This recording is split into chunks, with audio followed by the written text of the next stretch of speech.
being a mom and doing all the things and all the expectations and the old stories, because essentially that's what they are. They're stories that we were told that we just started to relive our own life as. That was the moment I knew that life had to change for me. It has become something so beautiful, bigger than I ever imagined it would be.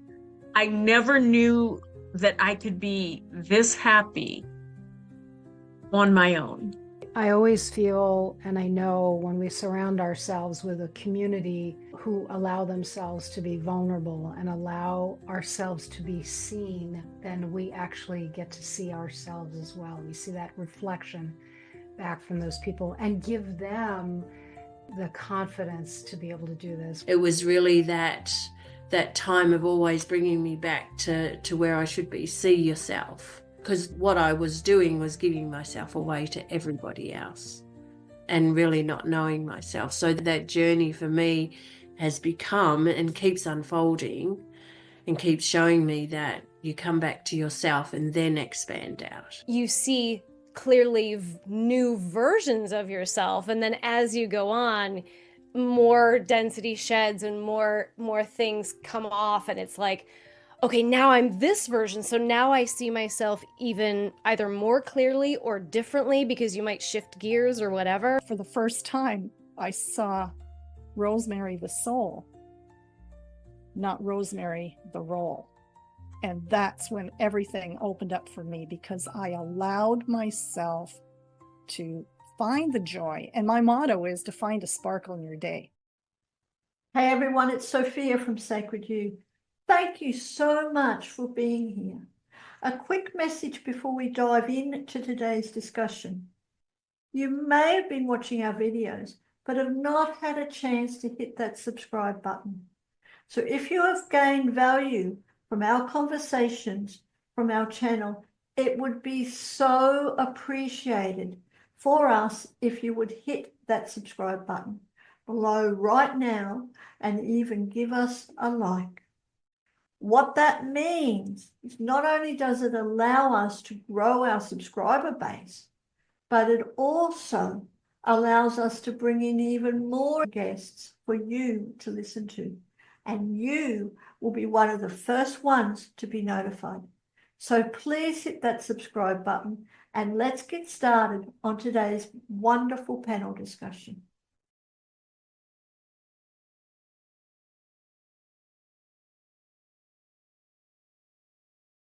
Hello, everybody, and welcome to Ignite Your Inner Power panel discussion.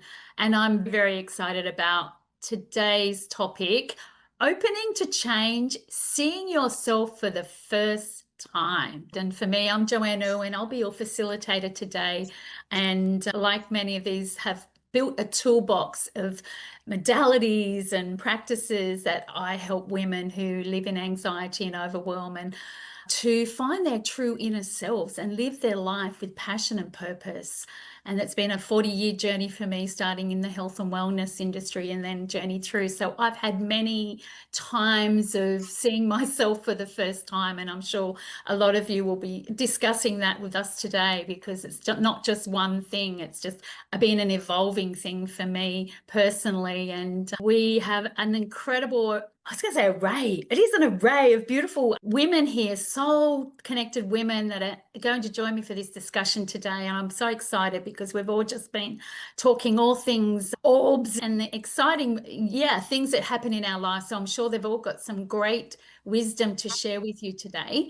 And I would love to go around the room and just invite each of you to share a little bit about yourselves, where you're from and what you do in this world. What's your gift and anything you'd like to share? Please, Tywanah, would you like to start? Absolutely. Hello, everyone. I am Tywanah Evette, also known as Thunderbird Rising. I am a high priestess, a shaman, a spiritual guide, trauma recovery facilitator. I help women clear their ancestral trauma and find their power. And I'm also the leader of the Psychic Essence Collective tribe here at Sacred You. So thank you for having me here. I am excited about this one. Thank you, Tywanah. Beautiful. And Denise, please. Hi. Yes, I have such a passion to help people self-heal, and like Tawana, through energy healing, I love getting to the core of everything, to find the core of who we truly are, to see our traumas, to see ourselves. And the title of this really, seeing ourselves for the first time. So when we seek out ourselves, we do see ourselves for the first time. And I love helping people really learn and know how to heal themselves. Beautiful. Yeah. Beautiful. Thank you, Denise. And Elizabeth, please. Hi, everyone. It's such an honor to be here with all of you and these incredible women. I'm Elizabeth Gifford Maffei, and I live in the States, but I do work all over the world. I'm an intuitive life coach, quantum growth practitioner. I am a Reiki master. I'm attuned to Atlantis and Lemuria, which is fun. Energy healer, numerologist, and I have lots of different tools, as we all do, have these little specialty tools that we help people to find the root cause of what is going on for them that is no longer serving them, and literally helping them to remove that so that they could just live their best life. So thank you for having me. Yes, welcome. Beautiful tools. Jennifer, please share your beautiful I'm self. Jennifer Passavant. I am a holistic healer, and I help people drop their density so they can elevate their consciousness. And I do that using 3 modalities, hence the holistic. So I use intuitive spiritual life coaching, I use health and nutrition consulting, and I have my own unique modality of energy healing where I channel a seraph angel and the ascended master Kuan Yin. They come into the back of my heart chakra. They send their respective energies through me to people's chakras and energy fields, and we get the energetic ball rolling, so to speak, in the energy healing department. And then we work from there, where with the life coaching, we then, as Elizabeth was saying, that we help people figure out how they can shift the root cause of it, the core wound, in order to make it so the energy doesn't go whoop right back to the way it was before they called. Beautiful, beautiful work. Permanent change. Awesome. That's what we need or want, right? Permanent change. And Rosemary, last but not least, please share where you're from and what you do. Thank you so much. So my name is Rosemary Evangelista, and I'm the owner and founder of the Reva experience. Reva is the name of a goddess who brings us from darkness to light with courage and strength. And that has been my journey for the past 30, 40 years. It took me a long time to figure out my journey, my purpose. And so through the Reva experience, I do a 5-day challenge where I help women over 40 who've gone through life transitions such as an empty nest, job loss, asking that question, now what about me? So I take my experiences through the Reva experience and my podcast, the Reva experience, for real women, real conversations, and real stories. I also have a journal that I've published on YouTube, sorry, on Amazon. But anyway, I'm just so happy to be here. Thank you so much.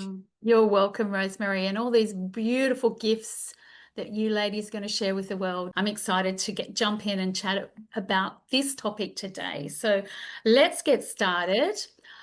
The first question, and feel free to jump in, or I'll just choose you if you don't. The first question is, what was the first moment or even a quiet nudge when you realized that something within you was ready to change? Something in you was ready to change. Feel into that. And you may already know, Tywanah.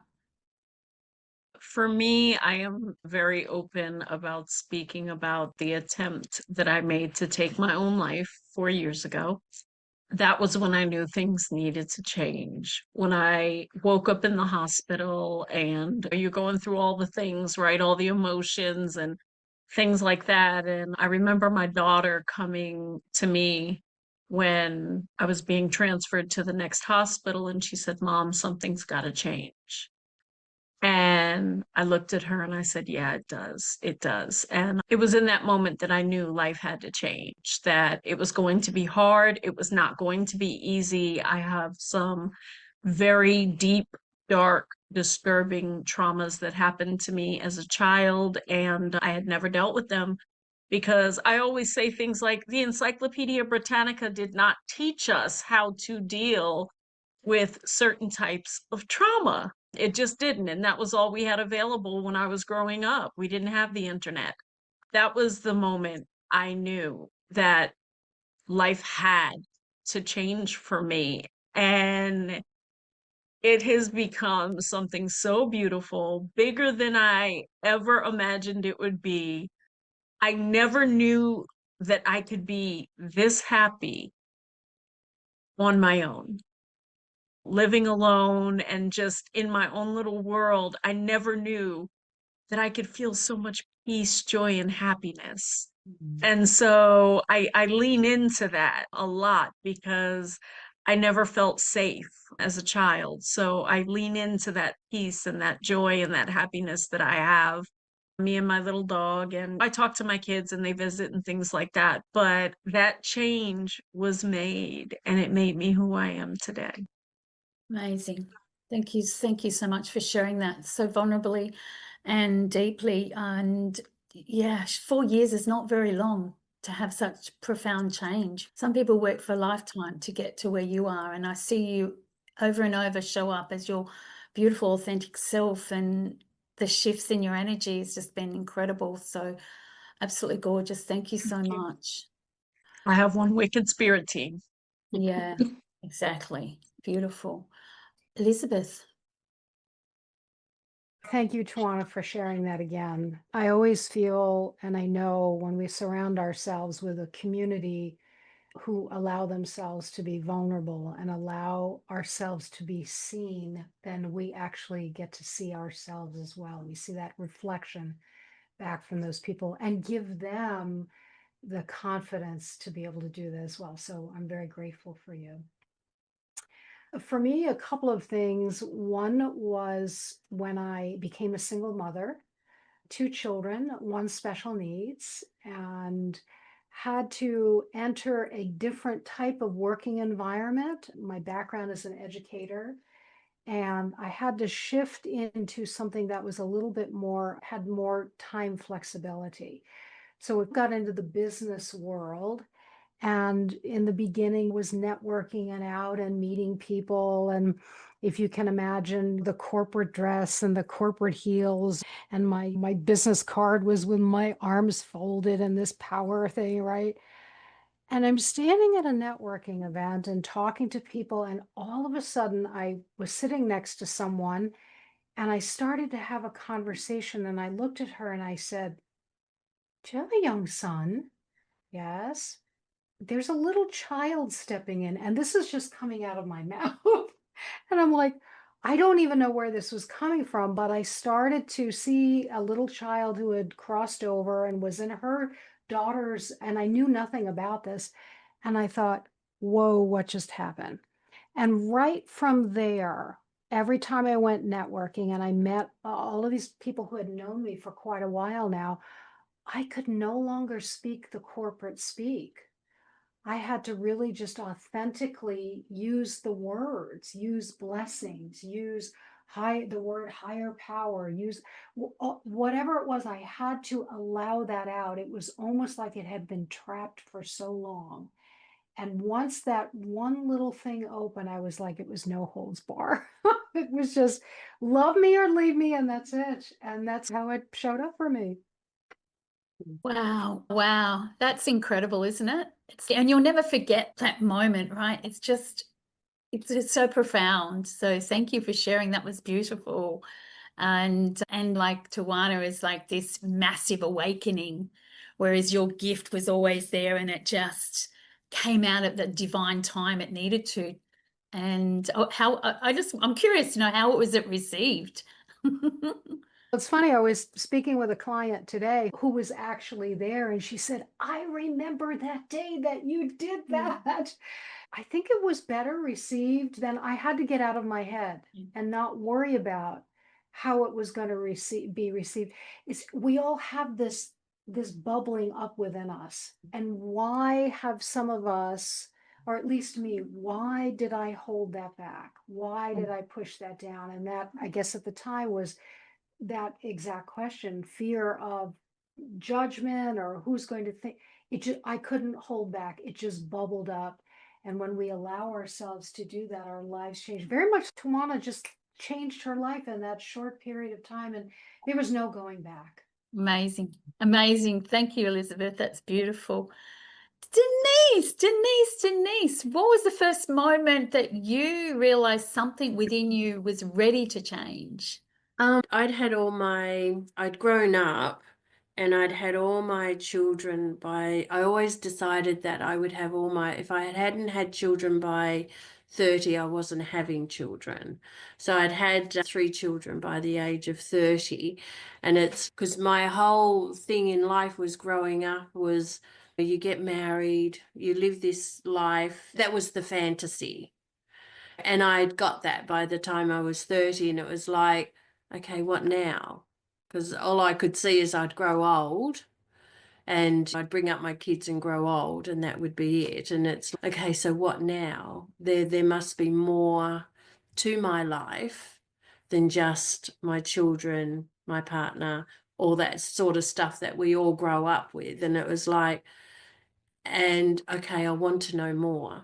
I want to know what I'm here for. And in that moment, just things came in front of me and actually turned my life upside down. And so it was like, and since then, it had been a journey of walking myself through that and really calling on beyond myself, and actually letting that help come in for me. So it was really a opening to a different world, which is the spiritual, as we call it, the spiritual realm. And when I would ask something, I would receive answers, because I wasn't asking anybody, I was just asking. And all the answers just seemed to come, or everything would unravel and it's like edging me onto the path that I should be on, that I wasn't on. So it was really that time of always bringing me back to where I should be. See yourself. What are you capable of? See who you are. Because what I was doing was giving myself away to everybody else and really not knowing myself. So that journey for me has become and keeps unfolding and keeps showing me that you come back to yourself and then expand out. Wow. So, yeah. Wow.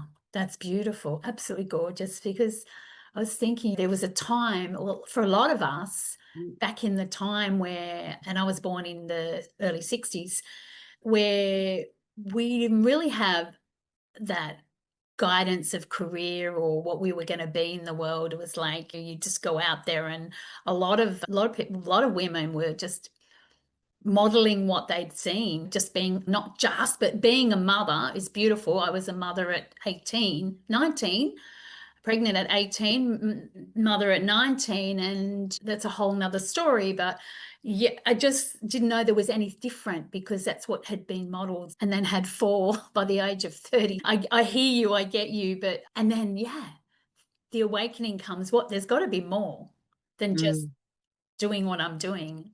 So beautiful. Thank you, Denise. Absolutely gorgeous. I'm wondering if we should switch questions a little and maybe go to the next one around, and we've tapped into it already, about seeing yourself, describing that time when you saw yourself, like Elizabeth talked about, and Tywanah talked about, for the first time, beyond the roles, what you just tapped into there, Denise, the roles, being a mom and doing all the things and all the expectations and the old stories, because essentially that's what they are. They're stories that we were told that we just started to relive our own life as. So I wonder if we can chat about that. Jennifer, do you have a specific experience around when you clearly saw yourself for the first time? Or Joe, to quote you, I've learned that it's an evolving thing. So like you see clearly new versions of yourself, and then as you go on, more density sheds and more things come off, and it's okay, now I'm this version, so now I see myself even either more clearly or differently, because you might shift gears or whatever.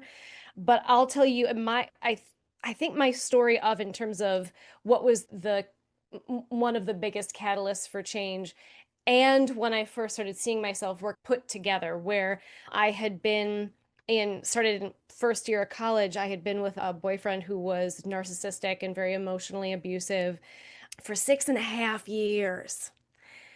And I remember I was in my head at the time, it was like, you get one.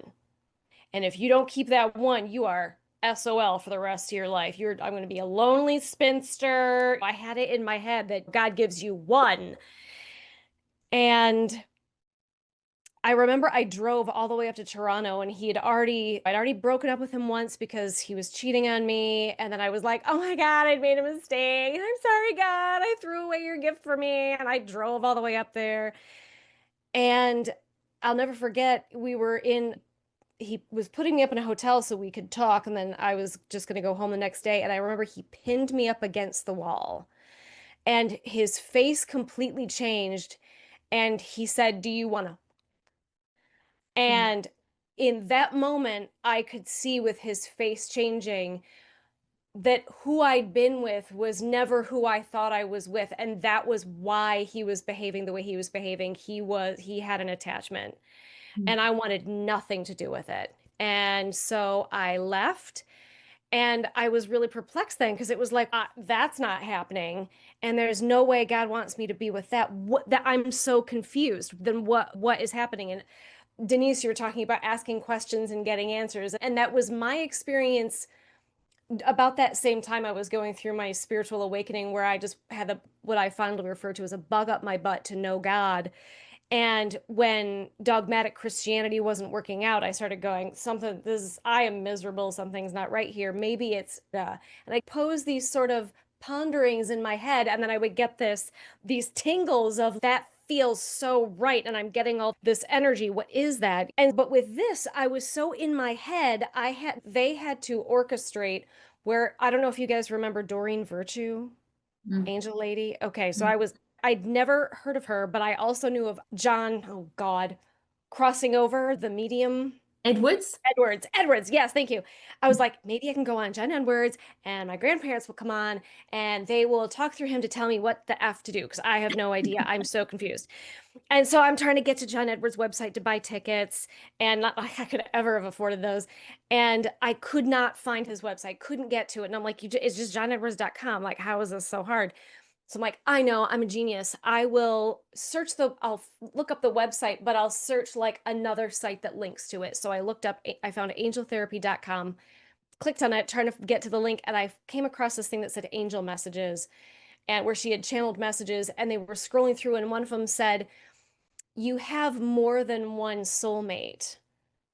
And the idea of one soulmate is a Western perspective, but you have more than one. And I got this rush of angel tingles. And from then on, I was able to start waking up, not only to starting to feel angels, but then it was like, wow, I did that to myself. I disliked myself and devalued myself so much that I put up with that. Like, I let that happen. I wasn't a victim. I did that to me. I stayed through that. And from then on, I was so different, because I made a promise to myself that I was never going to allow for myself anything less than what I knew I truly deserved.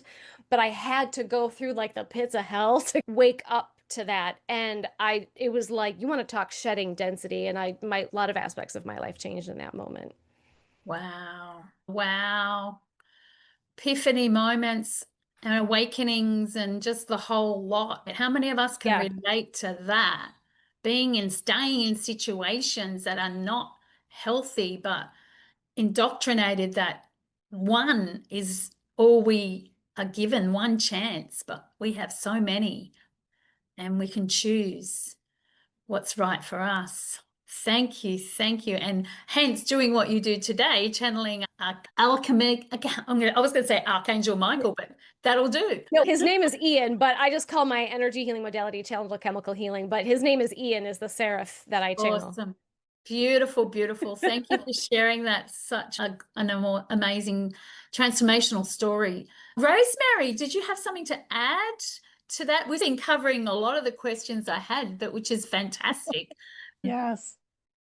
So it's interesting, the stories that I'm hearing, and every time I hear like Tywanah, what she was talking about, and then Denise and Elizabeth, I'm thinking, okay, that's what I experienced. That's what I help so many women that are going through.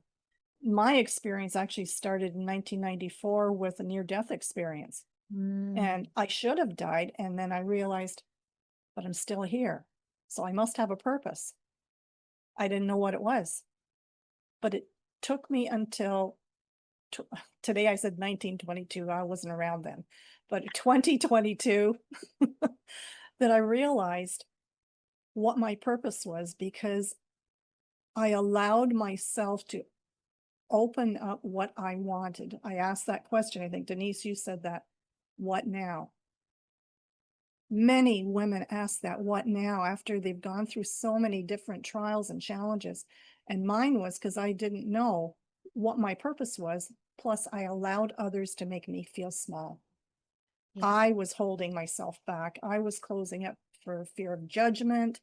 I knew what my talents were, but it wasn't until the 20s, early 20s, that I started to realize I have a gift, because I would be talking with somebody, or they would come up to me rather, and they would tell me about their problems, their issues, what challenges they were going through. And I was told repeatedly that I have just the right words to say to them. And so I thought, okay, that was the beginning of finding my purpose. And for the first time, I saw Rosemary the soul, not Rosemary the role. And that's when everything opened up for me, because I allowed myself to find the joy. And my motto is to find a sparkle in your day. When you go for a walk, anywhere, everywhere, there's something that sparkles, whether it's a physical sparkle or something, a memory that makes you smile. So anything that makes you smile is a sparkle. And I always say, look for the sparkle in your day, no matter what's going on. You're walking down the sidewalk, the concrete, if the sun's hitting it a certain way, there's a million sparkles in it. There's sparkles in the water, there's sparkles in the sky. Look for a sparkle, something that makes you smile. And that's where I found my message to help others. Love that. Rosemary, the soul, not the role. Isn't that the truth? Like, we're all souls essentially at our core, and it's tapping into that and knowing who we are from that place and looking for the sparkles. I've been doing an exercise of looking for the miracles in my day, and choosing a color of the miracle I want to see that day. And every time I see that color, it reminds me of a miracle, because we're all miracles. And there's miracles being born every second, and there's new plants becoming a miracle, and trees are everything's a miracle. So a sparkle, I love that, a sparkle in your day.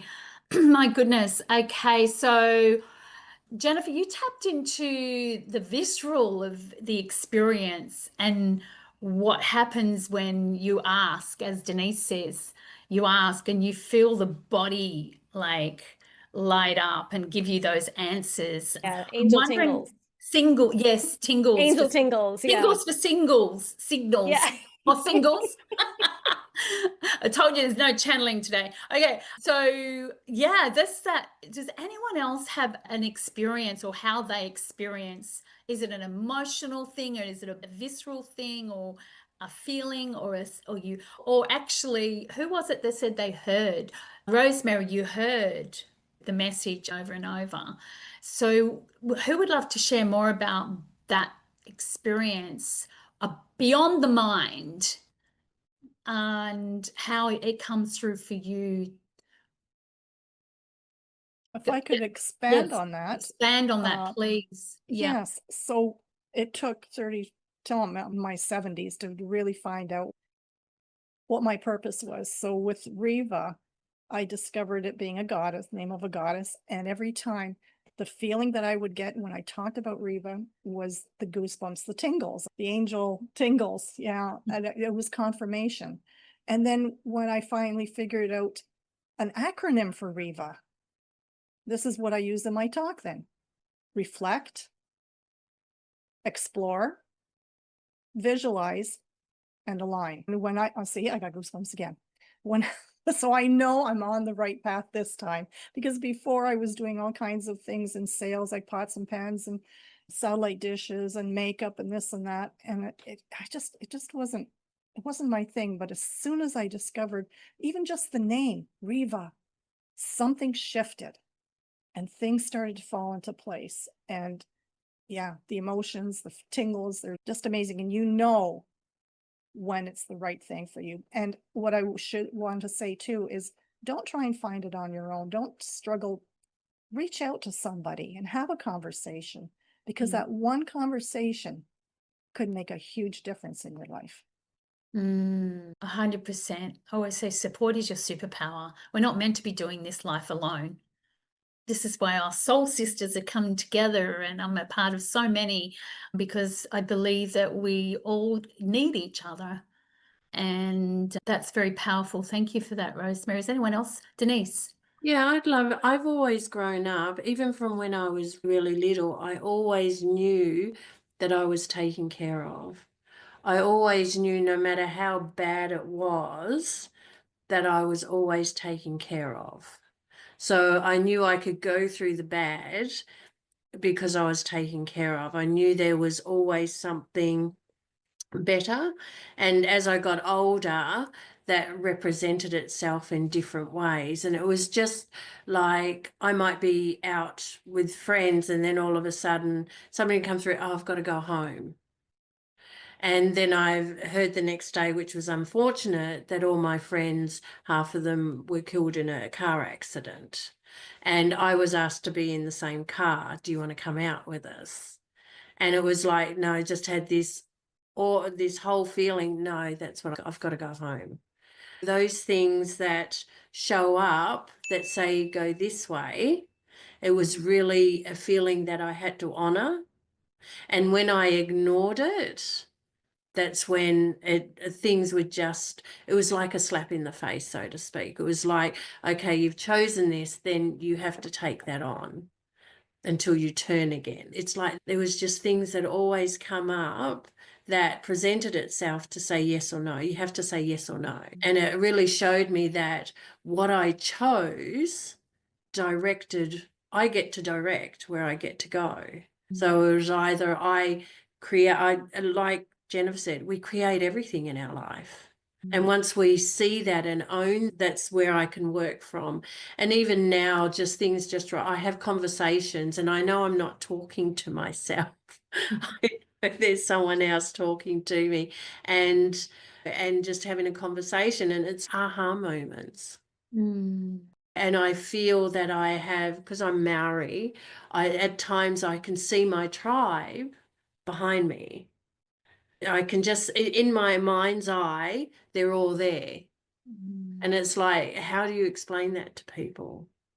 But we can see beyond. We just have to be open and be open to receive from beyond.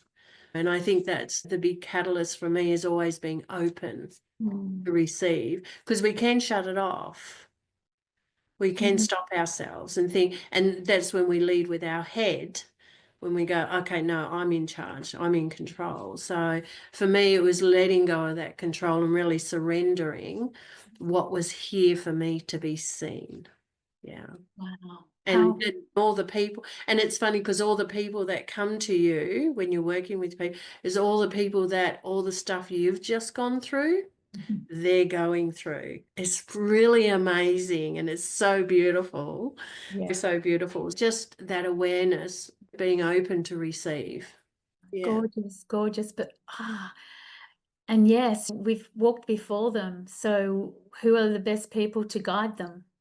When you've walked the path, you can support that. Thank you. And also not just hearing, but listening and actually, taking it on board. Like it's easy to just go, oh no, I'm not going to listen. But listening and really trusting that process is is huge. It was for me anyway, in discerning what to choose. Or is that just my mind? Or, and I'm sure a lot of us have coming from a place of, everybody comes from a place of wounding, right? At some point. And of something, even if it's tiny, like standing in a classroom and reading and getting told that you're dumb. That was one of my experiences when I was in year 4. And from that on, I believed that I was dumb. I was dumb, and that I wasn't good for anything. So we carry that deeply in our unconscious until we realized, we wake up, like we're talking about, we feel the nudge to change something. And I had many moments like that. And let's talk about limiting beliefs then, and the patterns that, that we can question around that dialogue of not good enough, not, if I change, people will see me differently and maybe not be my friend, and whatever it is. And they're all valid. So who would love to jump in on that topic? Yes, Tywanah. I am huge on the limiting beliefs, because what I teach my clients is half of what you believe about yourself does not belong to you. It's voices from teachers, voices from kids on the playground, but then it's ancestral DNA that has been passed down to you.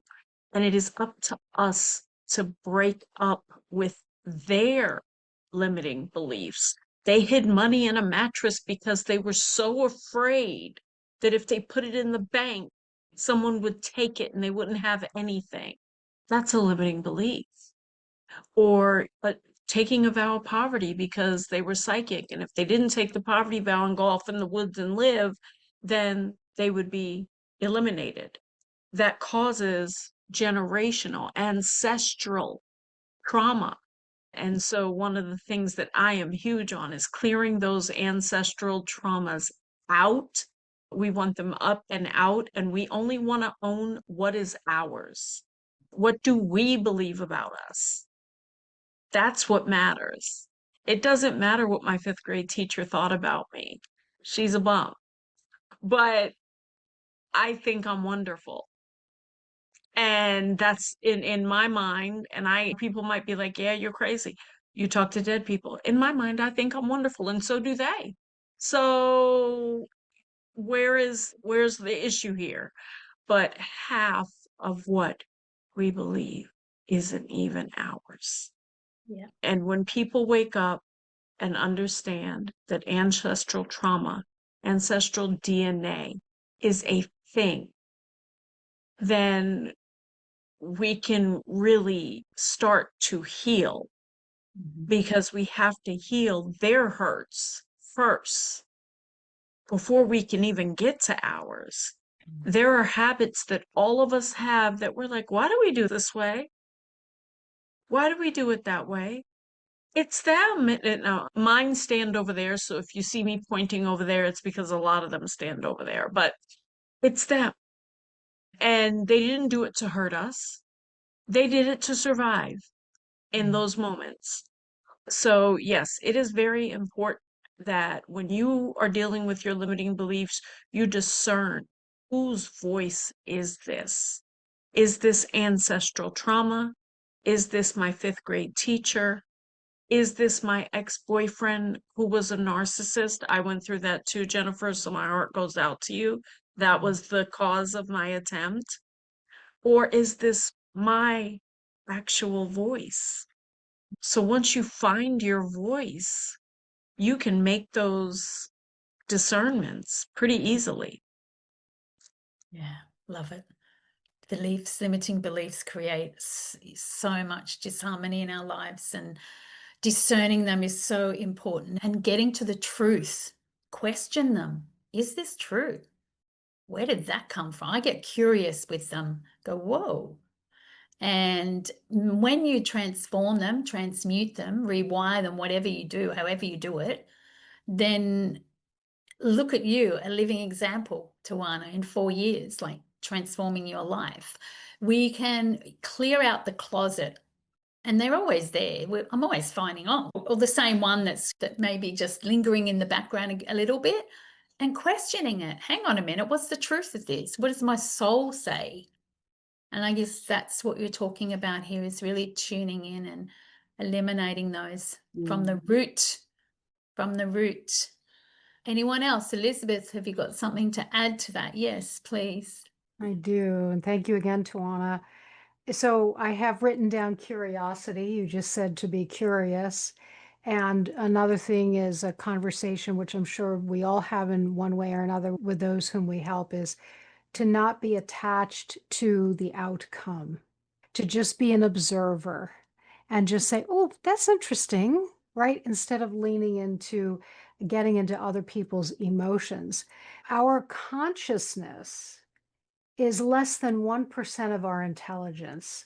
That's this. And we often default with our brains and we overthink things and we take things personally, right? There's nothing, it's normal to do that, but it's less than 1% of our intelligence.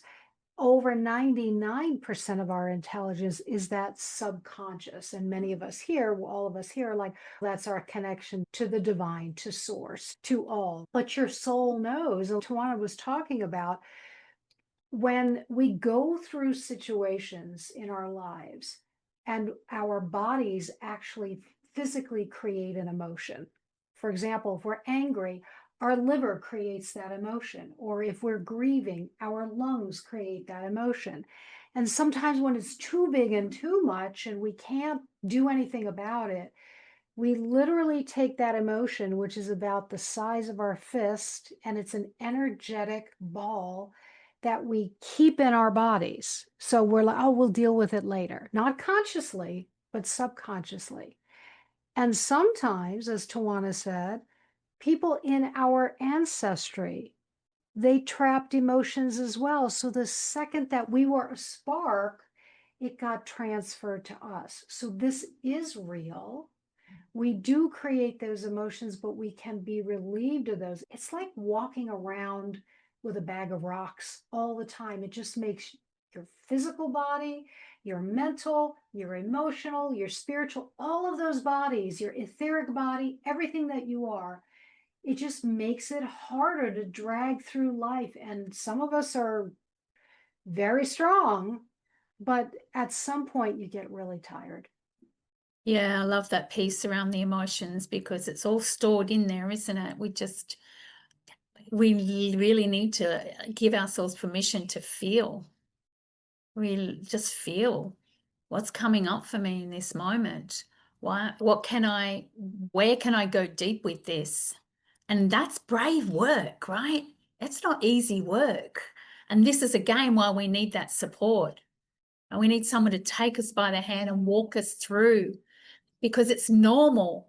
Society has said it's not normal to act that way, to feel that way. It's normal. And why there's so much mental health is because we don't deal with this. So thank you for that piece. That's so relevant and profound and important, and most important, our emotions and our limiting beliefs, it's all linked, isn't it? Like the limiting beliefs create the emotions. And yeah, I remember doing some very deep work in the 90s after I'd had my fourth child, and I also was a single mum with 4 children. But I didn't really understand how deep my trauma was at the time, and I thought it was just the surface stuff from the husband leaving, blah blah blah. And I was in a spiritual school, which was very good. It was very profound, and we did a lot of work on inner sourcing to find the wounds. And they actually had a padded room in our hall where we did the work, where when things came up, we were facilitated, we were supported, we'd have people surrounding us, allowing us to release all of that emotion. Like they weren't taking it, like you guys are like, what? You went to a padded room? Yeah. But it was a place that was safe for us to really roar it out like a lion, Tywanah, like the lion, and allow. And man, was that powerful. And you felt so good allowing yourself the freedom to express what was really held deeply within and eventually, if we don't deal with this stuff, I know from my mom, she was gone at the age of 61 from all the stress, all the heartache, all the pain that she carried, that she wasn't able to. There's nothing like we have today, is there, to support women to go deeper with this and be safe to do that. So thank you. Anybody else? Where are we for time? Oh, we got some time. Cool. Jennifer, Denise, yes? Sorry. I really loved how we talk about the awakening, and I love Tywanah. What really came to me when you said about our ancestry is that we look at the history of everybody else, but we don't look at the history of ourselves. So for people who are listening, it's a beautiful place to start. Look at your family history. Look at your partner's family history. You'll get more of an idea of where they're coming from. Because Tywanah said, if we're carrying our ancestral wounds, we're also playing them out. So it's such a beautiful way to, and it's such a beautiful way to connect with your family and actually see where all that is coming from. To me, that was just so beautiful for that to drop in for me. So thank you. And yeah, I just wanted to say that was just beautiful. It's a beautiful place to start for people who, the simplicity of it is that opening to change and seeing ourselves is just paying attention, awareness of everything around us, because it's not, sometimes it can be the big things that change us, but it's those little nudges that come along and say, excuse me, which direction are you going in? And because we choose everything, like I said before, so it's about, okay, what am I choosing? Do I really want to choose that? And so that curiosity and that asking. But yeah, I love that one that just dropped in about know what my ancestry is, because I don't know a lot about my ancestry. But it's the last year that I'd love to go back to New Zealand and really walk it for a month or two. Yeah. So just simple things like that. Yeah. And that's the most beautiful way of really knowing yourself. 100%. Thanks, Denise. Beautiful work. Yeah, what was dropping in was, yes, what you said about not knowing your ancestry. I don't really know mine either. But I think one way to also tap into that is look at your patterns, look at your behaviors, look at how you're living your life, and know that sometimes it's not always yours. As Tywanah mentioned, we do things out of habit, a conditioning out of conditioning. So thank you for that piece. Where are we going now? Does anyone else have anything to add around this emotional? Yes, Jennifer. And I'm gonna tack on to what just about everybody said, a little nugget for just about everybody. Yep. Elizabeth, you talked about feels like carrying rocks. And so that's why I say every time we have these awarenesses and these aha moments, that's an opportunity to shed what I call drop your density, because that's literally what it feels like from an energetic level. You literally feel lighter because you have dropped karmic density, energetic density, and that helps you elevate your consciousness and helps you move forward on your path. And I think some people, and was it Elizabeth? I think you also said this. One of you did, where it's sometimes you need support, you need help, and that's because, and this is something that I've found in my life too, and I'm sure all of us can relate, where you have blind spots. You have your own blind spots, and so sometimes or you're also trying to steer the bull. So I like to have this visualization of you're trying to take the bull by the horns and make the bull go a certain direction, and by God, my life is going to go this way, because it's what your logical brain thinks it should do. But when you let go of the bull's horns, the bull's going to go, great, now I will take you to where you're supposed to go. You can't always drop your density, and you can't always ask yourself questions when you have these blind spots that you cannot see. And that's when reaching out to people like friends, loved ones, or people like us where we can see into your energetic field, or we can communicate with your higher guides, or whatever it is, where we've got these tools so that you can go, oh, and have your own aha moment when people point out this. So you realize that's because your dad treated you this way. So now you've got a boss who's treating you the same way. So it'll show you this wound so that you can go, oh, that's a childhood wound. I'm not going to respond that way. It's like, that's all it is. And Denise, you are just saying how we plan all of these things, and it's like everything that happens to you is an opportunity for you to see how you're going to respond. Are you going to respond out of the lie that you were programmed to believe?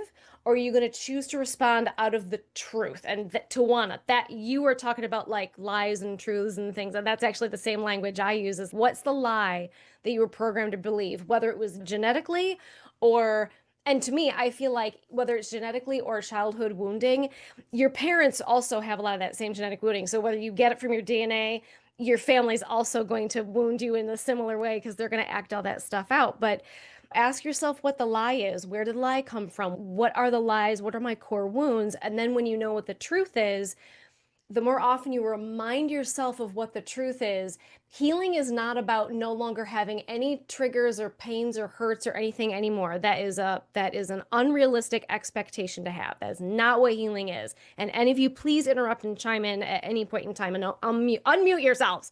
I think people in the spiritual community, and this is pretty prevalent, it's very toxic, they think that, oh my God, if I feel hurt or wounded or triggered or upset, then that means I haven't done all my work, and oh my God, I'm not as far evolved as I thought I was. And then they feel shame and they self-flagellate, or they'll just be in straight up denial because they don't want to admit that maybe they've got some evolving to do. But it's really not about that. It's that you're human. That just means you're human. And healing is really about this evolution of self-awareness and learning to see when you're operating out of your wounds, and learning to more often than not, like more frequently, choose to operate from your healed aspect, from your wounded aspect. That's all healing is. You're going to get hurt, you're going to get peeved, you're going to get triggered because you're human. But how are you going to respond? That's healing. I'm going to shut up now. No, that's incredible. Wow. Profound. No, so true. So true. I love that. Yes, please. I love it. I love it. 100%. It's beautiful. Because the healing it's us doing it for ourselves. Yes. Nobody's doing it for us. And that's where we go the deep work and be brave enough to go there and have the support of that. And I think too, what you're saying, Jennifer, is we need to recognize, acknowledge if it's the fear, if it's the anger, if it's the hurt, acknowledge it and release it. What I tended to do over the years was put it in a little box, stuff it in my chest, and it would just stay there, and I wouldn't talk about it. I ignore it. It's not there, but it really was there until something triggers it, and then everything explodes. Right. So part of my fear, my self-doubt was staying in that comfort zone, that safety zone. And once I realized I could take that step, that one little step out of my comfort zone, and, oh, it's not really that bad. Okay, I can take one more step. And once you can acknowledge that, recognize what the fears and the hurts and the angers and the pain is, it's not going to go away, but you can release it. And that's the key to healing. Yes. Wow. My goodness. Such profound, wise women were amongst here. And yeah, I just love for all of you to have the opportunity to share anything that's coming through that you haven't shared today around this topic of opening to change and really tapping into that place that ignites your soul. And yeah, please, Tywanah. I can definitely say that going from the executive assistant who worked for White House appointees to a psychic medium, shaman, high priestess, that was change. That was change.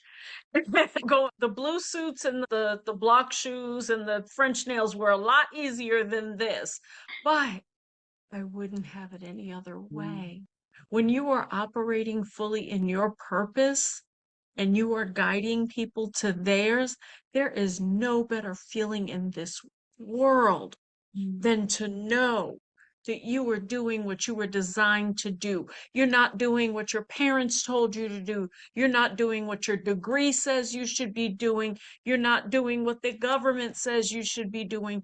You are doing what your soul contract said you are here to do. And there is no greater feeling. So I will take the "you're a witch, you're crazy, you're going against the Bible, you're talking to demons." I will take all of it if I can be me, because this is the first time in my life that I removed the mask and did not care who liked it. This is the first time I have been me. And I love every inch of me and who I was designed to be.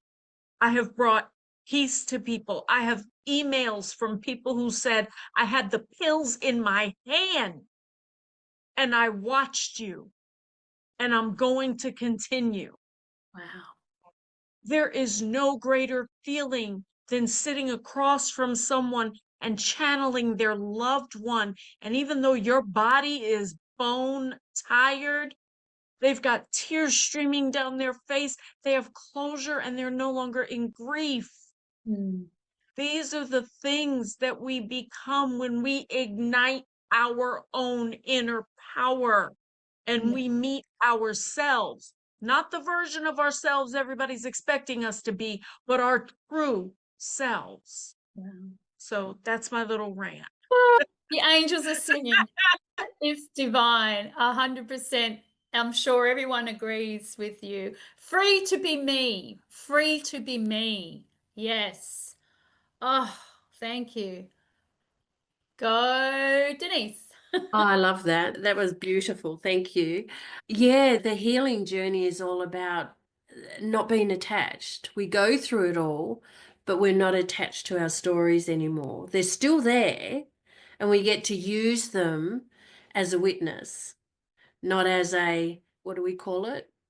Oh, see, I don't even know the word. As a, when we live off our, feed off our, An Like lived a experience as crutch? our. yeah, crutch? crutch. Yeah, crutch is a great word. We don't use it as that. We actually are detached from it. And we carry on life. And it's about being brave, and it's about stepping out and going and just doing that little thing like speaking on here. Going and speaking in front of a group. I would never have thought I would have ever have done that. I was never ever me. Put me in the back seat and leave me there. So Oh, you find yourself and you go through all these new experiences, and the step is just to say, okay, yeah, I choose me, yeah. and just take a step, each step into you. So it's Wow. just beautiful. Yes, yes, choosing you and reinventing yourself every single day if you have to. But I like to see my stories now as fascinating. They'd make a good novel. Fascinating. Isn't that fascinating? And always, and reflecting on how far you come, I think that's really important because, like you, I would never in a million years, I'd be curled up in a ball on the floor to be able to do this once upon a time, just to show up. So that's The beauty is you don't have to be like everybody else. Your uniqueness yes. is yourself. Mm. I don't have to take their part or their part. I just have to give people what I've got, because there'll be, if it's only one person, you've changed the world. Beautiful. My quote was always, I can't change the world, but by changing me, the world changes.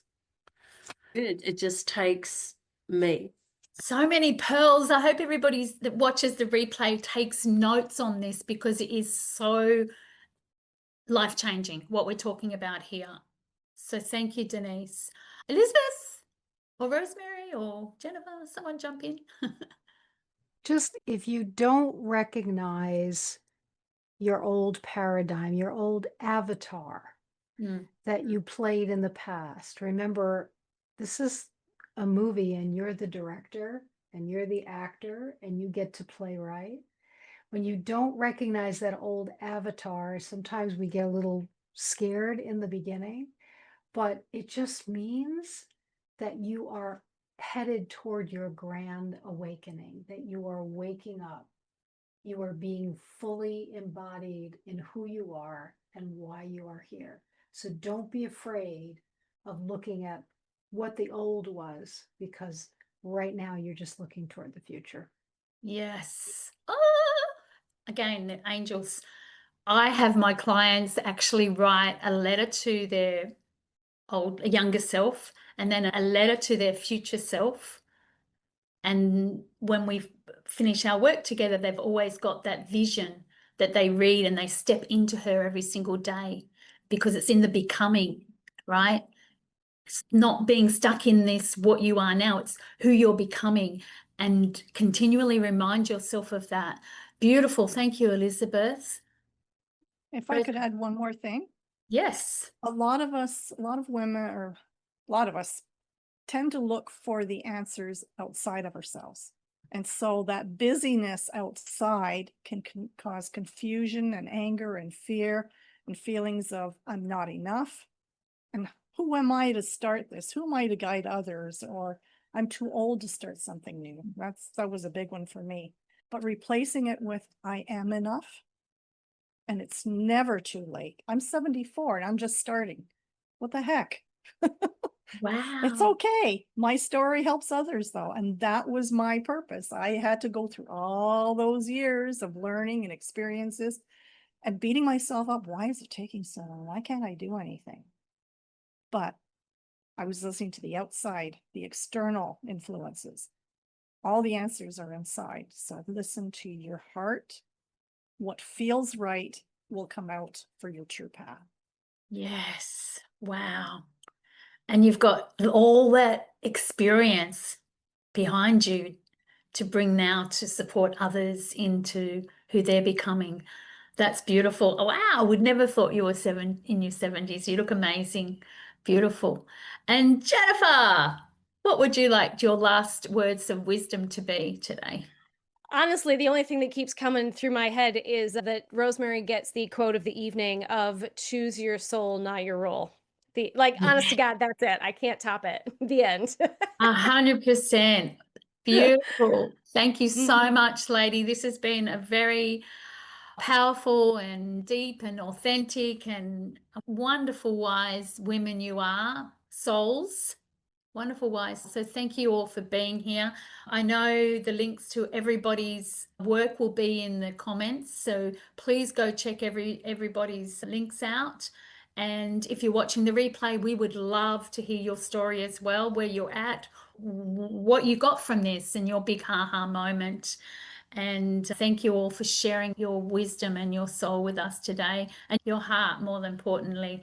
And we do have Sophia from Sacred You coming in to just close today. Thank you, Sophia. Oh my God, thank you, Joe. And can I just say, Joe, I'm so glad you didn't listen to that person way back when who's saying that you are dumb, because what a wonderful, incredible panel that you have facilitated. And I'd just like to honor you and thank you for stepping up for it. And also thank Denise, who created this amazing panel, the topic and the description and all the questions. So thank you, Denise, for that. And of course, our beautiful Tywanah, Elizabeth, Jennifer, and Rosemary for coming in at the last moment.